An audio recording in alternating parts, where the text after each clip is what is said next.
Okay, so welcome back to the part 4 of our lecture looking at accessing social media data.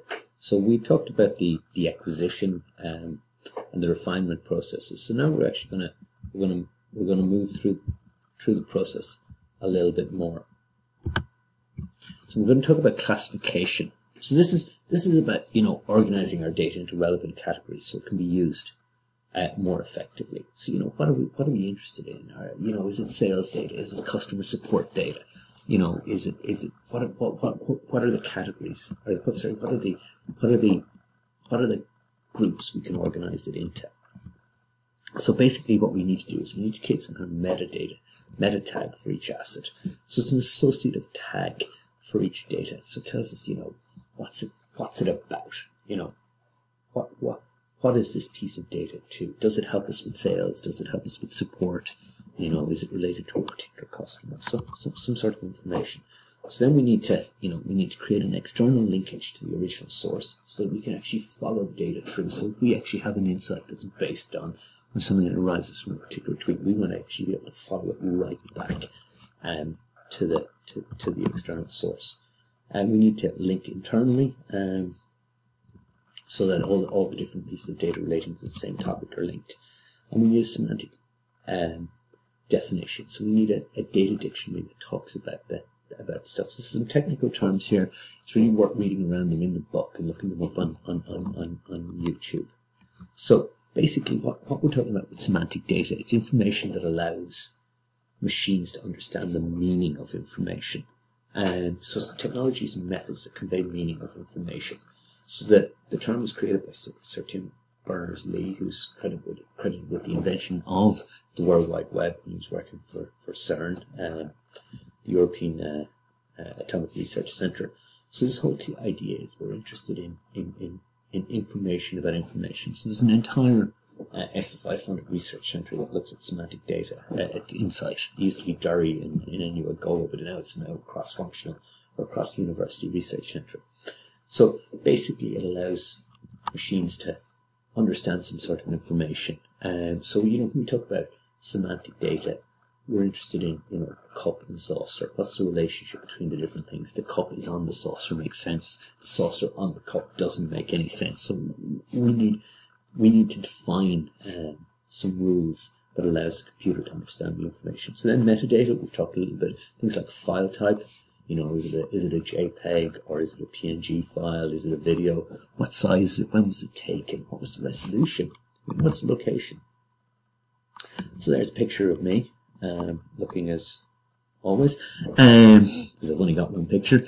But when was that taken? What was the location? So you look in the background and you see, it must have been taken down in St. Patrick's, but it was actually taken in another building entirely. When was it taken? Well, you can see it was taken a few years ago because my hair is less grey and I'm about 2 stone lighter. But all the metadata will convey that information. And we actually, if we do right click on properties, we actually see a lot of the metadata about it. So basically what we're interested in with semantics is organizing data on binary models. So in groups of 3 parts. So we've got 2 objects in a relationship. So a cup on the table, we've cup table. So we have 2 objects, the cup and the table, and then we interpret them with regard to the relationship. So sitting on. So it's linear, and the data is organized linearly. So if cup comes first, it is the object that acts. So the position of the word tells the software that the cup is on the table, and not the table is sitting on the cup, which to you or me would obviously be nonsense. But to a computer that doesn't actually understand anything other than the inputs it gets, this is really important. So we have to design our database around this concept. And when they do, they have greater applicability, and we can integrate them with other databases. So if we've got an industry standard semantic set of semantics, then all our databases can talk to each other, which is really valuable. So we talked about categorization, and that's the process of creating a link to the actual data as it's acquired from the source. So, and then internal categorization is linking the data with the appropriate subjects and dimensions inside, so that allows us to actually discover the data and use it for integration processes. So, we create a link to the source with the metadata information. So, all that information about the information allows us to trace back to the source. So then when we store the data, we have the correct meta tags, metadata and file names. So we actually know what our data is and what it is. That's really important. We apply proper names to it.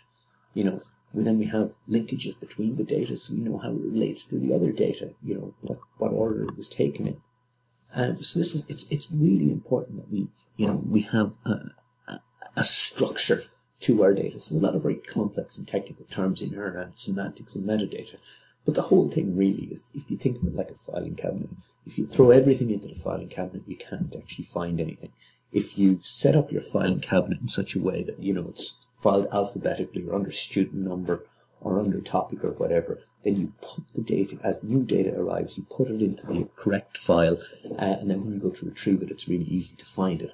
If somebody tells you, I want to know the grades of all the students whose surname begins in S, you can go and look at the alphabetic filing system and pull them out and find that information. Whereas if you just throw everything into the drawer, like I have in this drawer over here, you can never find anything. So it's really important that you have a structure in place through the data that allows you to take advantage of it.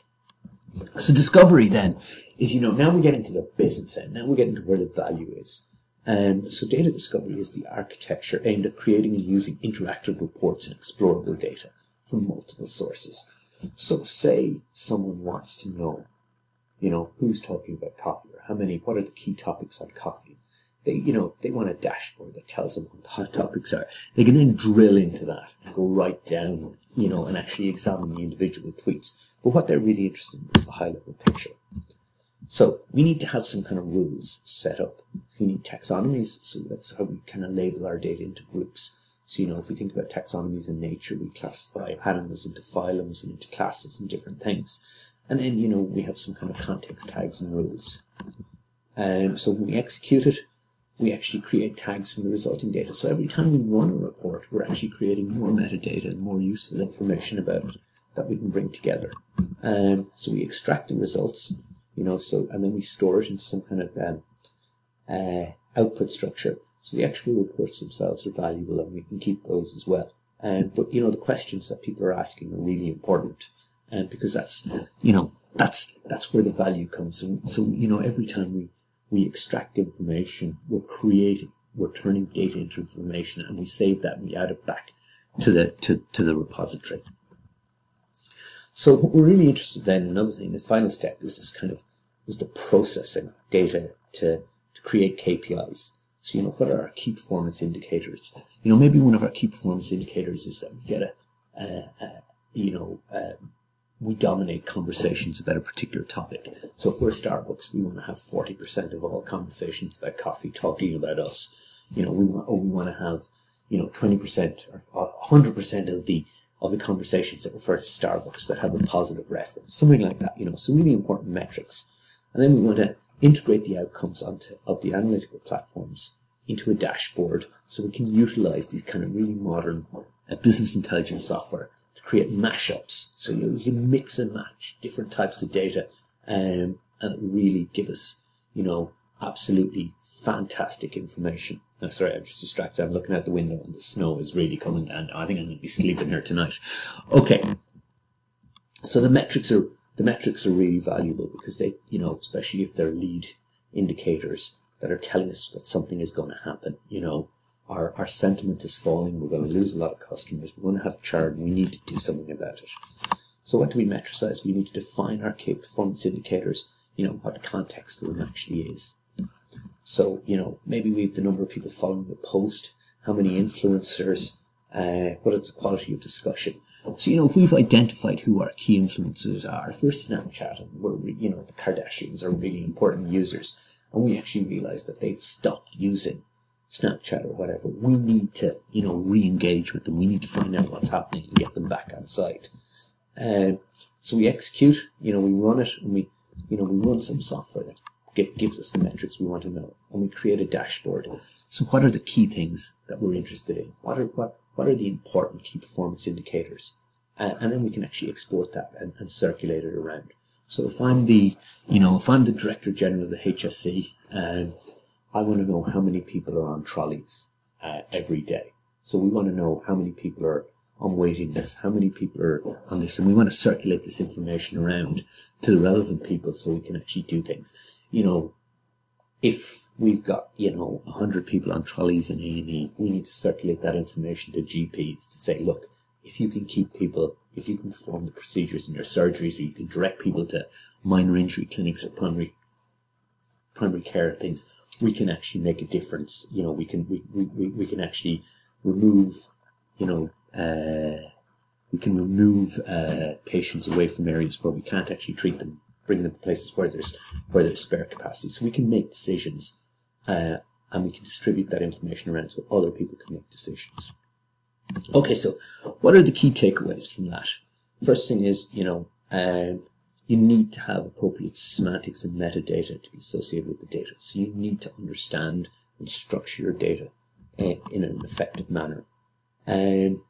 Security of data is important. So you need tagging and classification. So you can actually, when we talk about security, is we don't want to lose our data. We don't actually lose it in the bottom of the filing cabinet. We don't want to waste it. If we collect it, if we go to the effort of collecting it, we need a structure to it so people can access it at the right time, but only the right people have access to it, because bearing in mind there is privacy issues around the data. So the whole idea is we collect it once and we use it again and again and again. And the more we use it, we update our classifications and our tags, and we can actually get more effective value out of it. Okay, so I'm gonna stop this section now, and then we're going to finish up with one more where we're going to look at the next chapter, and we're going to talk about internal business communication, and that will be the last section for this week. Okay.